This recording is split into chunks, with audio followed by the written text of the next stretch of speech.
शाळेच्या आवारात उघड्यावर शौचास बसलेल्या शिक्षकाच्या निलंबनाची मागणी।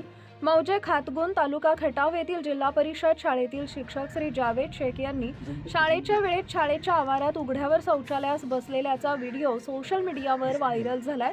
या प्रकारामुळे पालक तसेच नागरिकांमध्ये संतापाची भावना निर्माण झाली आहे।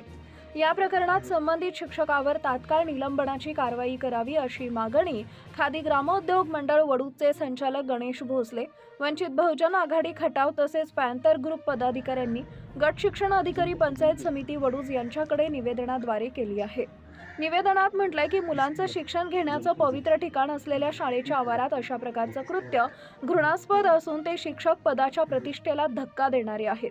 त्यामुळे तातडीने निलंबनाची कारवाई न झाल्यास पंचायत समितीच्या आवारात तीव्र आंदोलन उभारण्याचा इशाराही संघटनांनी दिला आहे। आंदोलनादरम्यान कायदा व सुव्यवस्थेचा प्रश्न निर्माण झाल्यास त्यास संबंधित शिक्षक आणि प्रशासन जबाबदार राहील असंही नमूद करण्यात आलं आहे। निवेदन देताना गणेश भोसले, भगवान मोरे, संदीप काळे, सुनील मिसाळ, गणेश यादव, प्रमोद शिंदे, संतोष शिंदे, संदीप देशमुख इत्यादी सहकारी उपस्थित होते। Bureau report DSP news live. सर्वसामान्यांना न्याय मिळवून देणारे हक्काचे चॅनल DSP न्यूज लाईव्ह। संपूर्ण महाराष्ट्रातील बातम्यांसाठी चॅनलला लाईक करा, सबस्क्राईब करा आणि शेअर करा।